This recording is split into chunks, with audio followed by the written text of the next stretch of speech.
asalaamaaleykum ñaanal na leen jàmm sunu leeralu tey nu bëggoon ko jëmale ci li ñuy tudde xewte maanaam phénomène mu nekk lenn wala benn bind ci liis di wax PC muy xam xewxam melxam.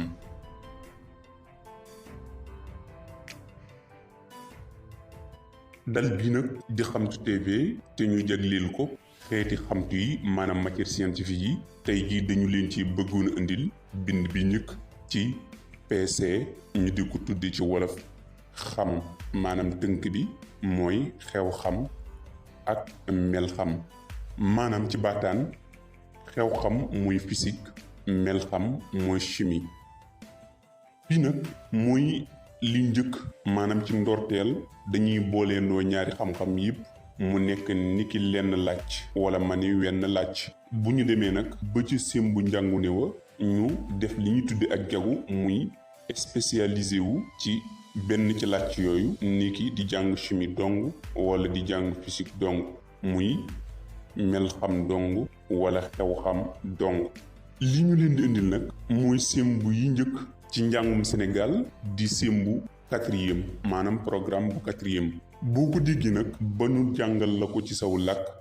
léegi di nga xam ni sunu réew mi dafa dëya maanaam dafa tardé ba weesu tardé ndax lii nii bu ñu la ko indilee ci wolof di nga xam ni xale yi door di dugg école daanaka mën nañu ne mën nañu ko jàng su doon ci seen làkk yi la ñuy jàng waaye ñoom fii ci Sénégal bala ngaa mën a xam dara ci wàllu xewxam melxam muy xam di PC faw nga dem ba 4e bu dee ci ni sunu sémbu réew mi di doxee maanaam programme bi ci éducation nationale ba léegi gisaguma ci ak coppite. ku soxla nag sémbu yi gën a kawe bu demee ca xamtu TV wala ma ni ca xalam TV dana fa fekk lépp wala dana fa fekk lu bari ndax xam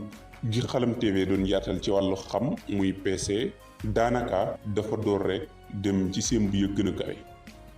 dana leen defal lënkalekaay gi muy lien yi ci description bi maanaam boo àggee lan mooy PC ak lan mooy maanaam lan mooy physique ak lan mooy chimie di nga ko fekk ci description bi soo ko toppee dana la yóbbu ca xalam TV. fii nag dina leen fi indil sémbu yu gën yu kawe ñeel njàngu ni muy université waaye bii dal dañu ko bëgg a def boo xam ni day nekk jàngukaay bu régulier maanaam bu nosu boo xam ni tey ku musul woon a jàng benn ci yi bu ñëwee dugg xamtu TV ci diggante bi muy topp dootu am dara lu ko ci loo xam ne nit doon na ko jàng fii ci njàng mu njëkk maanaam ci sunu école yi loolu lañu nam dina fi ànd nag ak yeneen mbokki Amada Gundung yeneen i waram xam-xam yoo xam ni ndax le dinañ leen yaatalal yenn ci biir yi ñu leen wax ci wàlli xamtu yi ndem som na borom bi. tey jii li ñu leen naroon a leeral mooy li ñuy wax xewte ñu di ko wax ci français phénomène mu nekk sunu bind bu njëkk ci xam te muy PC. xëy na da nga laaj lan mooy xewte muy phénomène ñu ne la bu dee xewte ci xamtu te muy science muy jëf ju ñu mën a gis wala lu ñu mën a daj ci yëwukaay yi maanaam ci sens yi.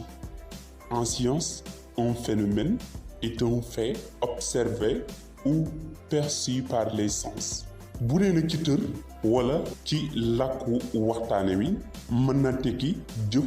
wala géndeeku wala bir wala jafe-jafe wala sax nit ku siiw wala nit ku làmboy xarbaax. ci niiral bu ñu ne tukki ci géej maanaam jëfandikoo mànduwaar muy bateau wala gaal wala sax ñu ni mbëkk mi muy jaar gi nga xam ni moom la ndaw ñi di jaar ci géej gi di dem ci bitim réew ñu ni benn phénomène la phénomène visible muy xewte bu gisee maanaam bu ñu gis loolu menn la ci maanaay xewte muy phénomène. wala ñu ni Albert Einstein muy Albert Einstein wala Einstein phénomène la maanaam xewte la ci xarnu fukk ak ñeent muy 19e siècle. wala sax ci ki nu gën a jige ñu ni Cheikh Anta Diop phénomène la ci àdduna wërngal këpp wala ci géewu xamtukat yi muy xewte la ci géewu xamtukat yi. wala lu mel ni ki ñu ni xumaag te muy li France di wax la rouille xewte la buy am maanaam phénomène courant la wala sax nu ni glace bu ko ngel dong wëree maanaam bu nekkee ci piirte day ruy maanaam day seey loolu itam xewte bu kenn mënula dakkal la maanaam glace loo bari pexe saa soo ko tegee noonu ci ngel mi te njuux li nekk njuuxlu fa yàq moo xam dafa tàng wala mu nugg rek sax su boobay day tàmbalee seey maanaam ruy waaye nag nun kon bi nu tax a jóg mooy lis di wax xewte bu xewit wala ñu ni xewte bu xewxam muy phénomène physique ak xewte bu melxam muy phénomène chimique kon ngir daw guddal gi dañu koy yamale fii ba beneen yoon ñu indi leen bu nekk ci xewte yi kon boo bëggee na topp lan mooy chimie lan mooy physique demal ci description bi di nga fekk lënkalikaay su fekkente ni vidéo bi neex na la itam nga like maanaam bés